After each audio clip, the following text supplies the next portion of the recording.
तुम्हारा गधा चाहिए, बहुत जरूरी काम है।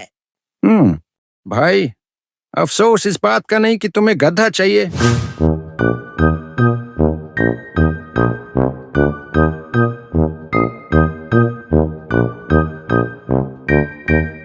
बतायो, ओ बतायो फकीर।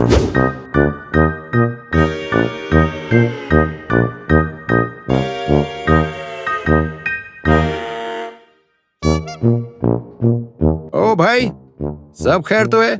सुबह सुबह किस गम में याद किया? बताइयो फकीर, एक काम आ गया है। तुम्हारा गधा चाहिए, बहुत जरूरी काम है। गधा? अरे भाई, मेरा गधा तो कोई ले गया, घर पर तो है ही नहीं। हाँ, बताइयो, गधा तो खुद कह रहा है कि मैं अंदर खड़ा हूँ। भाई, अफसोस इस बात का नहीं कि तुम्हें गधा चाहिए, अफसोस इस बात का है कि तुमने गधे पर एतबार किया, मुझ पे नहीं।